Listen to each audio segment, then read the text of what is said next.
வாழ்த்துகிறேன். கர்த்தராக இருக்கிற இயேசு கிறிஸ்துவ நாமத்தினால இந்த கால வேளையில் உங்களை வாழ்த்துகிறேன். கர்த்தர் நல்லவர். அவருடைய மகா பெரிய ஒரு கிருபை இந்த நாட்களில் நம்மை சூழ்ந்து கொள்ளத்தக்கதாக ஆண்டவர் எப்போதுமே நம்ம மேலே கண்ணோக்கமாக இருக்கிறார், பிரியமாக இருக்கிறார், நேசிக்கிறார், விசாரிக்கிறார், ஆதரிக்கிறார். நம்முடைய வாழ்க்கையில் இன்னது தேவை என்று அறிந்து நமக்கு உதவி செய்கிறார். அந்த உன்னதமானவருடைய நாமத்தினாலே மறுபடியும் நான் உங்களை வாழ்த்துகிறேன். கர்த்தராலே ஆசீர்வதிக்கப்பட்டவர்களே உள்ளே வாருங்கள் என்று ஆதியாகம புஸ்தகத்தில் மிக அருமையாக ஒரு வாழ்த்துதலோடு கூட ஒரு அழைப்பு. அப்படியே நானும் உங்களை மனதார கர்த்தராலே ஆசீர்வதிக்கப்பட்டவர்களே, நீங்கள் எல்லாரும் இந்த விசுவாசத்துக்குள்ள, நம்பிக்கையில், இந்த ஐக்கியத்துக்குள்ள வாருங்கள் என்று மறுபடியும் உங்களை வாழ்த்தி வரவேற்கிறேன். கர்த்தர் உங்களை ஆசீர்வதிப்பாராக. அன்புக்குரிய தேவ பிள்ளைகளே, கடந்து போன 9 மாத காலம் நம்ம வாழ்க்கையில் நம்ம சந்தித்தவைகளை கொஞ்சம் திரும்பி பார்த்தா சில நேரங்களில் சரியான வருத்தங்கள் வரும், மனக்குழப்பங்களுக்கு ஆளாக்கப்படுறோம். ஏன் நாங்களும் ஆண்டவர் மேலே நம்பிக்கையாக தானே இருக்கிறோம், விசுவாசிக்கிறேன், ஜெபிக்கிறேன், ஆனால் நான் எதிர்பார்த்த சில காரியங்கள் சரியான நேரத்தில் எனக்கு நடக்காமல் நான் ரொம்ப வேதனைப்பட்டு இந்த 9 மாதம் நிறைய காரியங்களை நான் சந்தித்தேன். அதில் ஒரு சந்தோஷத்தை பார்க்க முடியாதபடி இன்றைக்கு நான் நிற்கிறேனே என்று ஒருவேளை வருத்தத்தில் உங்களுடைய இருதயம் கலங்கி இருந்தால், இன்றைக்கு என் கர்த்தர் தீர்க்க தரிசனமாய் சொல்லுகிற ஒரு வேத வசனம் இப்படி சொல்லுகிறது. ஏசாயா 51:11 வார்த்தை, கர்த்தராலே மீட்கப்பட்டவர்கள் ஆனந்த களிப்புடன் பாடி சீயோனுக்கு வருவார்கள், சீயோனுக்கு திரும்புவார்கள். நித்திய மகிழ்ச்சி அவருடைய தலையின் மேலே இருக்கும், சந்தோஷமும் மகிழ்ச்சியும் உண்டாயிருக்கும், சஞ்சலமும் தவிப்பும் ஓடிப்போகும். இந்த 9 மாத காலம் உங்களுடைய வாழ்க்கையில் உங்களை நெருக்கி கொண்டிருந்த, உங்களை துரத்தி கொண்டிருந்த, உங்களை பின்தொடர்ந்த சஞ்சலமும் தவிப்பும் நிச்சயமாக ஓடிப்போகும். இது ஏசாயா தீர்க்க தரிசன புஸ்தகம். இந்த வார்த்தை தீர்க்க தரிசனமானது, தீர்க்கமாய் உரைக்கப்பட்டது. இது தேவனாலே மீட்கப்பட்ட ஜனங்களுக்காக, கர்த்தராலே தெரிந்து கொள்ளப்பட்ட ஜனங்களுக்காக, இயேசு கிறிஸ்துவினுடைய இரத்தத்தினாலே மீட்கப்பட்ட ஜனங்களுக்காக, அவரை சொந்த இரட்சகராய் ஏற்றுக்கொண்ட ஜனங்களுக்காக, அவரை ஆராதிக்கிற ஜனங்களுக்காக, அவருடைய சமூகத்தில் விண்ணப்பங்களையும் வேண்டுதலையும் வைத்து உபவாசத்தோடும் ஜெபத்தோடும் காத்திருக்கிறவர்களுக்காக, அந்த மீட்கப்பட்ட ஜனங்களுக்காக என் தேவன் சொல்லுகிறார், கர்த்தராலே மீட்கப்பட்டவர்களே, நீங்கள் சீயோனுக்கு திரும்பி வாருங்க, என்னுடைய சமூகத்துக்கு மறுபடியும் நீங்கள் வாங்க. நித்திய மகிழ்ச்சி, நிரந்தரமான ஒரு மகிழ்ச்சி உங்கள் தலையின் மேலே கட்டாயமாக இருக்குது. இந்த 9 மாதத்தில் அந்த மகிழ்ச்சியை நீங்கள் அடைய முடியாமல் இருக்கலாம். ஆனால் இந்த பிறக்க போகிற 10வது மாதத்தில் என் கர்த்தர் சொல்றார், ஒரு மகிழ்ச்சி உனக்கு இருக்குது. கன்ஃபார்ம், ஒரு மகிழ்ச்சி உனக்காக வைக்கப்பட்டிருக்கு. கர்த்தர் ஒரு மகிழ்ச்சியை உனக்காக வைக்கப்பட்டிருக்கிறார்.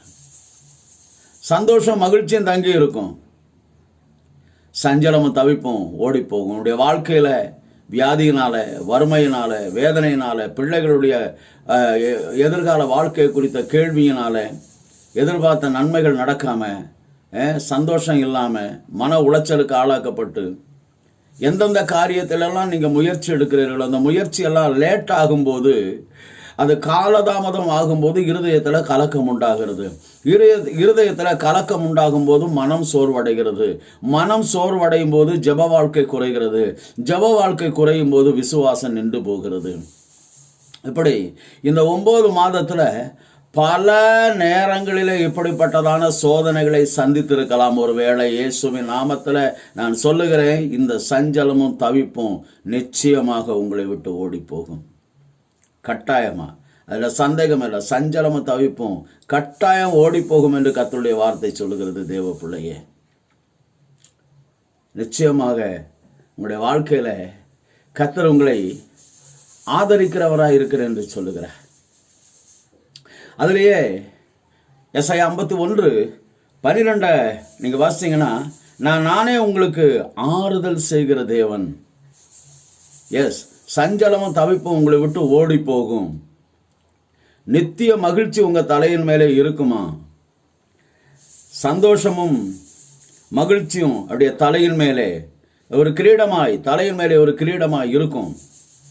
எதுக்கு இந்த ஆசீர்வதிக்கப்பட்ட வார்த்தை சொல்றேன்னா, கிறிஸ்து இயேசு பாவ மன்னிப்பை கொடுக்கும்படி இரட்சகராக இந்த உலகத்துக்கு வந்ததை, இந்த தீர்க்க தரிசன வார்த்தைகளில் இருக்கிறதான ஆசீர்வாதங்கள் இன்னும் இந்த உலகத்தில் மனிதர்களால அவங்க சொந்தப்படுத்தி கொண்டு அவங்களால வாழ்ந்து சுகமாக இருக்க முடியாதபடி உலகத்தினுடைய பலவிதமான நெருக்கங்களினாலே தங்களுடைய வாழ்க்கையில கேள்விக்குறியோடு கூட வாழ்ந்து கொண்டு இருக்கிறார்களே, இவர்களுக்கு ஒரு விடுதலை வர வேண்டும். எங்களுடைய வாழ்க்கையில என்னுடைய நன்மையை, சந்தோஷத்தை நான் உண்டு பண்ணின என் ஜனங்களுக்காக நான் ஏற்படுத்தி இருக்கிற சகல ஆசீர்வாதங்களையும் அவங்க அனுபவிக்காம யாரோ ஒருவர் அனுபவித்துக் கொண்டு இருக்கிறார்களே என்ற ஒரு தகப்பனுடைய சரியான மனக்கவலை, அதை தங்களுக்கு திரும்ப பெற்றுக் கொடுக்கும்படியாக பாவ மன்னிப்பு என்கிற ரட்சிப்பை உலக இரட்சகராக இருக்கிற இயேசு கிறிஸ்து இந்த உலகத்துல சகல மனிதர்களுடைய பாவங்களை சுமந்து தீர்க்கிற தேவ ஆட்டுக்குட்டியானவராக அவர் இந்த பூமிக்கு வெளிப்பட்டார். மத்தேயு எழுதின புஸ்தகம் 1வது அதிகாரம் 21வது வசனத்துல மிக அருமையா சொல்லுகிறது, மன்னிப்பையும் ரட்சிப்பையும் கொடுக்க பிறந்திருக்கிறவராம். மன்னிப்பையும் ரட்சிப்பையும் கொடுக்கும்படி பிறந்திருக்கிறவர். ஆகவே ஒரு பெரிய ரட்சிப்புங்கும் போது நம்முடைய வாழ்க்கையில இதுவரை நம்மளை துரத்தி கொண்டிருந்த சகலவிதமான போராட்டங்களிலிருந்து கிருபையான ஒரு விடுதலை. அடுத்த லெவலுக்குரிய ஒரு வாழ்க்கை. வியாதியில் இருக்கிறவன் என்றைக்கும் வியாதியிலே இருந்து செத்து போகிறது அல்ல. கடனாளியா இருக்கிறவன் என்றைக்கும் கடனாளியா இருந்து வாழ்க்கையில செத்து போகிறவனாக அல்ல. வாழவே முடியாதபடி எடுக்கிற முயற்சி எல்லாம் தோல்வியை சந்தித்து கடைசி வரை தோல்வியை சந்தித்தே வாழ்க்கையை முடித்துக் கொள்ளுகிற ஒரு நபராக அல்ல, அந்த தோல்வியையும் ஜெயமாய் மாற்றுகிறவர் தான் கர்த்தராய் இருக்கிற இயேசு கிறிஸ்து. ஏனென்றா வேதம் சொல்லுகிறது, அவர் சொன்னபடி உயிர்த்தெழுந்தார். மத்தேயு 28, மார்க் 16, லூக்கா புஸ்தகத்துல கடைசி அதிகாரங்களில் வாசிக்கும் போது வேதம் சொல்லுகிறது, அவர் சொன்னபடி உயிர்த்தெழுந்தார். அவரை கல்லறை அடக்கி வைக்க முடியல, அதிகாரங்களும் சட்டங்களும் அவரை என்ன செய்ய முடியல, புளோக் பண்ணி வைக்க முடியல. அவர் வாக்குத்தத்தத்தின் தேவன், உடன்படிக்கை நிறைவேற்றுகிறவர், வாக்குத்தத்தத்தின் தேவன், உடன்படிக்கை நிறைவேற்றுகிறவர். அவர் சொன்னபடி உயிர்த்தெழுந்தார். இந்த நாட்களில் தீர்க்க தரிசனமாக ஏதோ ஒரு போதகராலேயோ ஏதோ தேவனுடைய ஆவியானவர்களால் ஏவப்பட்ட சில தேவ மனிதர்களாலேயோ ஒருவேளை உங்களுக்கு கர்த்தராலே உங்களுக்கு இப்படிப்பட்ட நன்மைகள் நடக்கும் என்று தீர்க்க தரிசனமாய் சொல்லப்பட்டிருந்தால் கவலைப்படாதங்க, தாமதித்தால் அது நிச்சயம் நிறைவேறும். காரணம் என்னன்னா, உடன்படிக்கை நிறைவேற்றுகிற இயேசு கிறிஸ்து சொன்னபடி உயிர்த்தெழுந்திருக்கிறார். உடன்படிக்கை நிறைவேற்றுகிற இயேசு கிறிஸ்து சொன்னபடி உயிர்த்தெழுந்திருக்கிறார். அவருடைய உயிர்த்தெழுதல் இல்லாவிட்டால் இன்றைக்கு இந்த உலகத்துல நீங்களும் நானும் எப்படிப்பட்ட வாழ்க்கை வாழ்ந்து கொண்டு இருப்போம் என்று நமக்கே தெரியாது. நம்முடைய வாழ்க்கை குறித்த ஒரு நிச்சயம் நமக்கு இல்லாமல் போகும். மல்கியா தீர்க்க தரிசன புஸ்தகத்துக்கும் மத்தேயு எழுதின புஸ்தகத்துக்கும் இடைப்பட்ட காலத்துல வேத புஸ்தகத்துல ஒரு 2 வெள்ளை பேப்பர் 4 பக்கம் தான் தெரியுது. ஆனா அதனுடைய இருண்ட காலத்தை குறித்து எழுதியிருக்கிறது. தேவன் மனிதனோடு தொடர்பில்லாமல் இருந்த ஒரு காலம் 430 ஆண்டுகள். சிறைப்பட்ட வாழ்க்கை, சிந்திக்க முடியாதபடி வேதனைகளை சுமந்து கொண்டு வாழ்ந்த வாழ்க்கை. அன்புக்குரிய தேவ பிள்ளையே, பாவ மன்னிப்பினுடைய ரட்சிப்பு எப்போது நமக்காக கொடுக்கும்படியாக அவர் வந்து உடன்படிக்கையை நிறைவேற்றுகிறதுக்காக வந்தார். அந்த உடன்படிக்கையை நிறைவேற்றுகிற ஆண்டவர் சொன்னபடி உயிரோடு எழுந்திருக்கிறார். அந்த உயிர்த்தெழுதலின் தேவனாகிய கர்த்தர் தான் சொல்றாரு, ஏசாயா 51 12வது வசனத்துல, நான் உங்களுக்கு ஆறுதல் செய்கிற தேவன். கீழே பார்த்தீங்கன்னா, சாகிறவனுடைய சாவை விரும்பாத கர்த்தர். போதும் ஆண்டவரே, உங்க மேலேயே நம்பிக்கை வச்சு எனக்கு ஒன்றும் நடக்கலை, என் மேல நம்பிக்கை வச்சு எனக்கு ஒன்றும் நடக்கலை, பிள்ளைகளை நம்பிக்கிட்டு இருந்தால் அவங்களால எனக்கு ஒன்றும் இல்லை. இந்த உலக வாழ்க்கையில் நான் இனி யாரை நம்புகிறது? எப்போது என்னுடைய சரீர பலம் குறைஞ்சதோ, என் நம்பிக்கை இழந்து போச்சோ, அப்புறம் இந்த உலகத்தில் எனக்கு என்ன வாழ்க்கை என்று சொல்லுடைய இருதயத்தில் கேள்விக்குறியோடு கூட இருப்பாயானால், இன்றைக்கு என் கர்த்தர் திட்டமாய் சொல்லுகிறார், சாகிறவனுடைய சாவை கூட விரும்பாத கர்த்தர் உன்னை ஆதரிப்பேன் என்று சொல்லுகிறார். அதே ஏசாயா 51:3 கூட அதே வார்த்தை சொல்லுகிறது, நான் உன்னை என்ன செய்கிற தேவன், கர்த்தர் சீயோனுக்கு ஆறுதல் செய்கிறவர். யாரெல்லாம் தேவனுடைய சமூகத்துக்கு வருகிறார்களோ, யாரெல்லாம் ஆண்டவராக இருக்கிற இயேசு கிறிஸ்துவை ஏற்றுக்கொண்டு இருக்கிறார்களோ, யாரெல்லாம் அவரிடத்தில் விசுவாசம் வைத்திருக்கிறார்களோ, யாரெல்லாம் அவருடைய சமூகத்தை நோக்கி கூப்பிடுகிறார்களோ, யாரெல்லாம் அவரை தன்னுடைய வாழ்க்கையில சொந்த இரட்சகராக ஏற்றுக்கொண்டு அவருடைய சித்தத்தின்படி வாழ்கிறதற்கு தங்களை ஒப்பு கொடுத்து உடன்படிக்கை செய்து ஞானஸ்நானம் எடுத்து வாழ்க்கையில அவருடைய ஆலோசனைப்படியே தங்களுடைய வாழ்க்கையை, குடும்பத்தை நடத்த வேண்டும் என்று விரும்பி எதிர்பார்த்து கொண்டு இருக்கிறார்களோ, அத்தனை பேர்களும் சீயோன், அப்படின்னா தேவனுடைய சமூகத்தை சார்ந்தவர்கள், தேவனை சார்ந்தவர்கள், தேவனுடைய சமூகத்தில் இருக்கும்படி அழைக்கப்பட்டவர்கள், தேவனுடைய ராஜ்யத்தில் தேவனுடைய ராஜ்யத்தோடு நெருக்கமாக இருக்கிறவர்கள். உலகத்தோடையும் மாம்சத்தோடையும் இரத்த உறவுகளோடையும் ஏதோ நெருக்கமாக நம்ம இருந்திருந்து எவ்வளவு நெருக்கமாக இருந்தாலும் ஒரு நாள் விரிசல் உண்டாகும். ஆனால் ஆண்டவர் சொல்றாரு, பரலோகத்துக்கு உனக்கு நெருங்கின உறவு இருக்குது, பரலோகத்துக்கு உனக்கும் நெருங்கின ஒரு உறவு இருக்கிறது. நெருங்கின உறவு என்ன? நீதிமொழிகள் 8:30 சொல்லுகிறது, ஆமாம், நான் அவருக்கு முன்னால செல்ல பிள்ளையாக இருந்தேன், அங்கே நான் செல்ல பிள்ளையாக இருந்தேன். நீ பரலோகத்துக்கு செல்ல பிள்ளை. வெக்கப்பட்டு போக அனுமதிக்கிற தேவன் அல்ல, துக்கப்பட்டு அலைந்து திரிய விடுகிற தேவனும் அல்ல. கர்த்தர் சொல்ல ஆகும், கர்த்தர் கட்டளையிட நிற்கும் தேவ பிள்ளையே. ஆகவே ஒன்று, தேவன் அவர்களுக்கு ஆறுதல் செய்கிற, சீயோனை சார்ந்தவர்களுக்கு அவர் ஆறுதல் செய்கிற தேவன். சாவை விரும்பாதபடி, சாகரனுடைய சாவை விரும்பாதபடி அவர்களுக்கு ஆறுதல் செய்கிறவராயிருக்கிறார். இரண்டாவது பகுதி, ஆமே ஸ்தோத்திரம், ஏசாயா 51 ஆமே 4வது வசனம் சொல்லுகிறது, அவர் வெளிச்சத்தை கொடுக்கிறவராம். வாசிக்கிற அந்த வேத பகுதியை, ஆமை, என் ஜனங்கள் எனக்கு செவி கொடுங்கள், என் ஜாதியாரே என் வாக்கை கவனிங்கள், வேதம் என்னிலிருந்து வெளிப்படும், என் பிரமாணத்தை ஜனங்களின் வெளிச்சமாக்குவேன். அவரை தேட வேண்டிய விதத்தை, அவர் தேட வேண்டிய முறைகளை, அவருடைய ராஜ்யத்தினுடைய ஆமை வழி நடத்துதலை கற்பனையாக, கட்டளையாக நம்முடைய வாழ்க்கையில ஞானத்துக்கு வெளிச்சமாக, இருதயத்துக்கு உறுதியாக, ஞானத்துக்கு வெளிச்சமாக, இருதயத்துக்கு உறுதியாக ஆமே இருக்கும்படி அவர் வெளிச்சத்தை கொடுப்பேன் என்று சொல்லுகிறார். ஒன்று, ஆதரிக்கிற கர்த்தர், 2, வெளிச்சத்தை கொடுக்கிறவர். உன் சஞ்சலமும் தவிப்பும் ஓடி போகுமா போகாதா? அன்புக்குரிய தேவ பிள்ளைகளே, நிச்சயமா நம்பிக்கையோடு இருங்க, உங்க சஞ்சலமும் தவிப்பும் நிச்சயம் ஓடி போகும். அவர் வெளிச்சத்தை, யோவான் 1:9 சொல்லுகிறது, உலகத்துல வந்த எந்த மனுஷனையும் பிரகாசிப்பிக்கிற மெய்யான வெளிச்சமாய் இருக்கிறேன், மெய்யான வெளிச்சமாய் இருக்கிறேன். இதுக்கு நாம செய்ய வேண்டிய காரியம் ஏசாயா 51:9 சொல்லுகிறது, எழும்பு எழும்பு சீயோனே, நீ பலன் கொள்ள வேண்டும். நீ சோர்வை விட்டு எழும்பு, உன் மனக்குழப்பத்தை விட்டு எழும்பு, சூழ்நிலையை விட்டு எழும்பு, சரீர பலகீனத்தை நினைச்சு சோர்ந்து போகாம எழும்பு. உன்னுடைய சூழ்நிலைகளை இதை எல்லாவற்றையும் விட்டு உன்னுடைய மனதிலே ஒரு உறுதியோடு கூட ஆமே நீ என்ன செய், தேவனை மறுபடியும் சந்திக்க ஆயத்தப்படு, எழும்பு. நீ உனக்குள்ளே ஒரு வல்லமையை, பலனை என்ன செய், நீ உனக்குள்ள உன்னுடைய முயற்சியின் பலனை என்ன செய், நீ பெற்றுக்கொள்.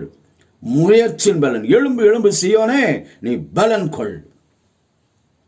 52வது அதிகாரம் 1வது வசனத்தில் ஏசாயா 52:1 சொல்லும்போது சொல்றது, ஆமே, எழும்பு எழும்பு சீயோனே, உன்னுடைய வல்லமையை தரித்துக்கொள். நீ எப்ப தேவனுக்கு முன்பதாக உன்னை ஆயத்தப்படுத்துகிறாயோ அப்பமே உன்னதத்திலிருந்து ஒரு வல்லமை உன்னை தொடும். அந்த வல்லமை தொற்றுச்சுன்னா, இன்றைக்கு நான் தீர்க்க தரிசனமா சொல்றேன் பிள்ளைகள், தேவ பிள்ளைகளை, உங்க வாழ்க்கையில் இந்த உலகத்துல எத்தனை கோடிகள் உங்களுக்கு விரோதமா எழும்பி நின்னாலும் அது ஒன்றும் அசையாது, அது ஒன்றும் உங்களுக்கு விரோதமா எழும்பாது. கர்த்தர் உங்கள் பட்சத்தில் இருப்பார். ஏசாயா 51:2 நீங்க வீட்டில் இருக்கும்போது வாசிச்சு பாருங்க. வேதம் சொல்லுகிறது, உங்களுடைய தகப்பனாக இருக்கிற ஆபிரகாமை நீங்க நினைச்சு பாருங்க.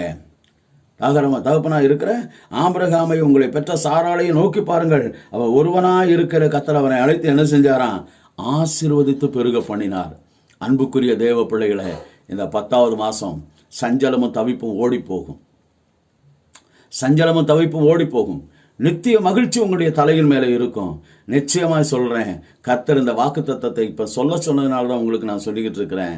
இந்த யூடியூப்பில் இந்த செய்தியை பார்க்குற ஒவ்வொருவருக்கும் இந்த ஆசீர்வாதம் நிச்சயம் அவங்களுடைய தலையின் மேலே வந்து தங்கும் தேவ பிள்ளைகளை. அதில் ஒரு சந்தேகமும் இல்லை. நிச்சயமாக கர்த்தர் அதை நிறைவேற்றுவார். அப்படியானால் சஞ்சலமும் தவிப்பும் ஓடி போகும். அப்போ 2வது, கர்த்தர் உங்களை ஆறுதல் படுத்துகிற தேவன்.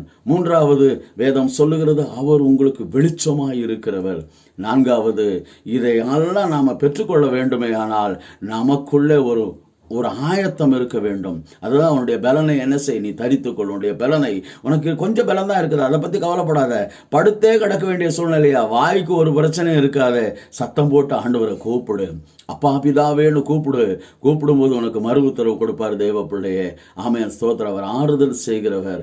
3வது, அங்கே 4வது விசேஷமாக சொல்கிறது, இந்த உலகத்தில் ஒரு இருண்ட நிலைமைக்குள்ள, ஒரு மரணத்துக்கு ஏதுவான சூழ்நிலைக்குள்ள, போராட்டத்துக்குள்ள நீ தவித்து கொண்டு இருக்கலாம். என் ஆண்டவர் சொல்லுகிறார், எந்த மனுஷனுடைய வார்த்தைகளினாலேயும் செயல்களினாலேயும் உன்னை இரிட்டேட் பண்ணி உன் வாழ்க்கையில நீ சோர்வடைந்து இருக்கிறாயோ, அந்த நிலைமையில இருந்து உன்னை மீட்கும்படி மனதிலே வெளிச்சத்தையும் இருதயத்துக்குள்ளே உறுதியையும் கொடுக்கிற கர்த்தர். இதை பெற்றுக்கொள்ளுகிறதுக்கு நீ உன்னை ஆயத்தப்படுத்த ஆரம்பிச்சிட்டன்னா, ஆபிரகாமை ஒருவனாக இருந்து அழைத்து சாரா அவங்கள ஒரே குடும்பம் அவங்களை அழைத்து முதலாவது அவங்களை ஆசீர்வதிக்க ஆரம்பித்தார். பரலோகத்திலிருந்து எப்போதுமே ஆசீர்வாதத்தினுடைய வார்த்தையை தான் முதலாவதுக்கு ஆண்டவர் சொல்றாரு. ஆசீர்வதித்து பெருக பண்ணுவேன் என்று சொல்லுகிறார். அன்புக்குரிய தேவ பிள்ளையே, உங்களுடைய வாழ்க்கையில் ஒரு பெருக்கத்தை வைத்திருக்கிறார். நிச்சயமாக அது உங்களுடைய வாழ்க்கையில் உங்களுக்கு வந்து பலிக்கும். கர்த்தர் உங்களை ஆசீர்வதிப்பாராக. நித்திய கிருபையுடன் இறங்குகிற கர்த்தர் உங்கள் நடுவில் இருந்து பெரிய காரியங்களை செய்வாராக. God bless you. விசேஷமாக இந்த செய்தியை நீங்க பாருங்க. யூடியூப்ல அநேக செய்திகள் இருக்கிறது, நீங்க கொஞ்சம் கவனிங்க. அதை கவனித்து கொள்ளுங்க. உங்களுக்கு தேவைப்படும் போது நீங்கள் என்னோட கான்டாக்டில், ப்ரேயருக்காக கான்டாக்டில் வரணும், ஆலோசனைக்காக என்னோட கான்டாக்டில் வரணும். என்னுடைய ஃபோன் நம்பரு ஸ்க்ரீனில் கொடுக்கப்படும். கர்த்தர் உங்களை ஆசீர்வதிப்பார். நீங்கள் வாழ்ந்து சுகமாக இருக்க வேண்டும் என்று கர்த்தராக இருக்கிற இயேசு கிறிஸ்து நாமத்தினாலே வாழ்த்தி ஆசீர்வதிக்கிறேன். கர்த்தர் உங்களை ஆசீர்வதிப்பாராக. God bless you.